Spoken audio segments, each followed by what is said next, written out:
सब प्रवृत्ति अपने अंदर जागृत करना, एक प्रवृत्ति और जागृत करना है, संगच्छध्वम संवदध्वम की। आप अपने व्यक्तित्व में कितने भी अच्छे हों, आपको मिल के तो चलना पड़ेगा। डॉक्टर साहब उसे कह चुके हैं, ज़्यादा नहीं दूंगा। नह प्रचोदयात में भी और यज्ञ के संगत कर्ण में भी और मशाल में भी तीनों बातें हैं। तीन बातें कही थी ना कि गायत्री मंत्र उसमें भी नह है और यज्ञ में संगतिकरण है और मशाल तो प्रत्यक्ष है ही समूह। और आपकी शक्ति बहुत अच्छी है। वो आपने सुना होगा कि ये उनके शिष्य को बड़ा था भी विद्वान, उसे अपनी विद्वत्ता और साधना पे बड़ा घमंड होने लगा था। गुरु को पता पड़ गया तो अपने से अलग दिखना चाहता था। उनने एक अंगीठी थी, सर्दी के दिन थे, कर रहे थे। बोले पूछा यार इसमें सबसे तेजस्वी अंगार कौन सा है? उन्होंने कहा वो फलाना है। अच्छा ये तेजस्वी है, इसको लोगों से अलग दिखना चाहिए, उसको निकालो और अलग रख दो, मैं तो इसी से तापूंगा।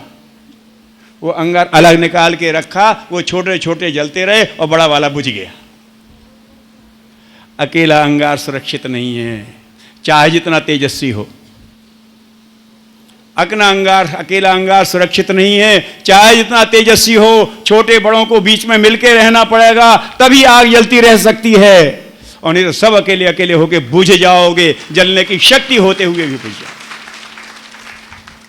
ये भी तो साझेदारी करना है उसे। उन्हें सब कुछ समर्थ होते हुए भी सबको श्रेय देना, सबको साथ लेना। सवेरे दीपक जलाया, थोड़ा उधर को खिसकाया था, मैंने खिसकाया तो तेल तो छलक गया, वो असावधानी हुई। ये पंखे की हवा आ रही है उधर। क्यों साहब, हवा के बगैर दीपक जल सकता है? नहीं। लेकिन दीपक हवा सह सकता है? नहीं। लेकिन आग जहां सामूहिक है, वहां जितनी हवा जाएगी उतनी आग फैलेगी। आंधी लाके देखो, जहां आग लगी हो दीपक बुझता है, आग बढ़ती है, कोई आंधी आपको नहीं रोकेगी। संगठन में आ जाओ। हमारी समझ में आया, बार बार जलाएं हम, कपिल जी वो हो जाए। हमने उठा के 2 बातियां मिला करके इधर को करके रख दी, फिर वो अंत तक नहीं बुझी। मिल गई थी सामने। एक दूसरे को पूरक बन करके आगे बढ़ा देते हैं। जिस दिन सामूहिक हो जाओगे, कोई हवा तुमको बुझा नहीं सकती। हवा तुमको बढ़ाएगी, गति देगी, और वही हमारा अभीष्ट है, विपरीत हवा भी। तो ये संगठन की साधना, ये भी हमको करना है। इसमें एक भावुक प्रसंग याद आ रहा है। गुरु गोविंद सिंह ने अपने लोगों को खड़ा किया था और उनको उन्होंने खालसा कहा था। खालसा, खालसा माने खालिस गुरु के काम में आने। सिख तो सब थे, सिख माने शिष्य, शिष्य तो सब थे, लेकिन खालसा थे जो खालिस उसी के काम में लग जाएं। ऐसे लोगों को उनको खालसा कहा था। और जब समय आ गया था, उसमें दिक्कत आ रही थी, तो उन्होंने कुछ ऐसे लोगों को रखे थे जो बलिदानी जत्थे होते थे उनके, और उनसे संकल्प कराते थे कि तुम्हारा संकल्प है, हम तुम्हें ये इसमें प्रवेश दे रहे हैं इस आधार पर कि तुम बलिदान से पीछे नहीं हटोगे। जो भी आएगा वो ले लेते थे संकल्प से। एक समय ऐसे ही आया कि वो 40 जत्थे उस दल में थे, उसका जत्थेदार एक कोई था। वो आया तो उनमें आपस में बात हुई कि गुरुजी को जाने क्या हो गया, इतनी इतनी बड़ी फौज मुसलमानों की, हम लोग थोड़े से लोग, तो अयोध्या हम जरा से रह गए हैं, अब ये तो आत्महत्या होगी, इससे कोई लड़ने से फ़ायदा नहीं। उसको उनकी सुन करके वो जत्थेदार क्या था, मुखिया उनके पास, वो बैठे थे वहाँ मुक्तसर के पास अपने शांत। उन्हें गुरुजी एक निवेदन करने आया हूँ, हमारे लोग कह रहे हैं कि साहब इसमें कोई लड़ने से फ़ायदा नहीं, हम तो जाते हैं। उन्होंने कहा जाना है? हाँ। तो जाने का मतलब समझते हो? बोले क्या? तुमने मेरी शिष्यत्व नकार दिया, लो लिखवा लो मुझसे, मैंने तुम्हें अपने शिष्यत्व की प्रतिबद्धता से मुक्त किया, अब जा सकते हो। जब तक शिष्यत्व से अलग नहीं हुए तब तक तो तुम्हारा दायित्व तो बनता है, जहां मैं हूं वहां तुम रहो, लेकिन जाना है तो जाओ। दे दिया उसको।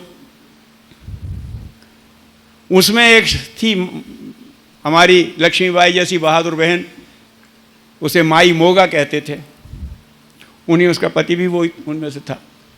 उसने जब सुना कि ये तो लौट आए और वहाँ तो आक्रमण होने वाला है, तो उसने उत्तेजित होकर के कहा कि गुरु के साथ संबंध बनाए हो, तोड़ते हो, जानते नहीं हो कितना कर रहे हो, अच्छा लो चूड़ियां तुम पहनो और हथियार मुझे दो।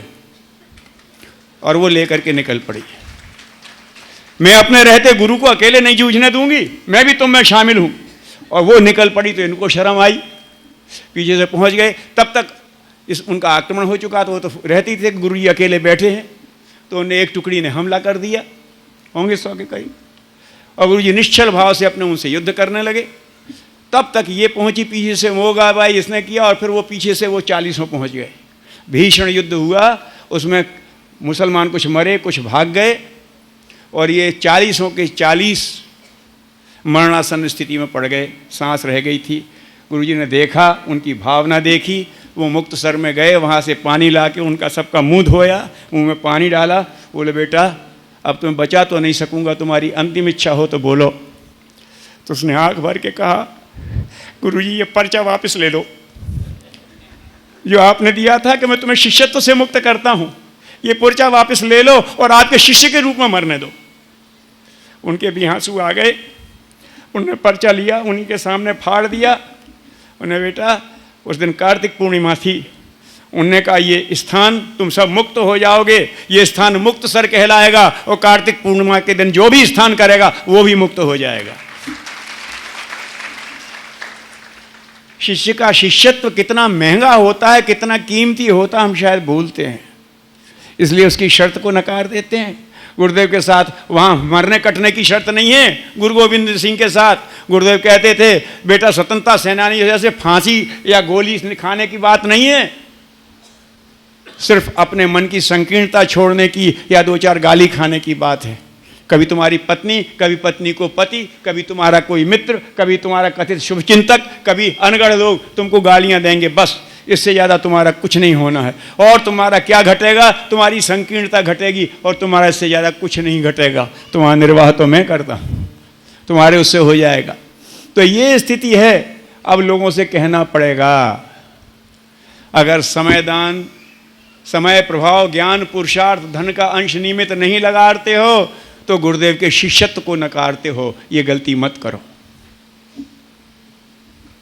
वो इस युग से अकेले संघर्ष कर रहे हैं और तुम उनके साथ शामिल नहीं होना चाहते। वो व्यक्ति निर्माण के लिए अपना पसीना, अपना तप बहा रहे हैं और तुम उसके लिए समय नहीं निकालना चाहते। ये बड़ी शर्म की बात होगी और बड़ी दुर्भाग्य की भी। गुरुदेव से दुर्भाग्यपूर्ण दुर्घटना कहा है। दुर्घटना वो भी दुर्भाग्यपूर्ण कि हम उनसे जुड़े हुए लोग ये संगीन, समय की संगीनता ना समझ पाए। हमें लगना है उनके साथ और सार्थक साझेदारी करना है।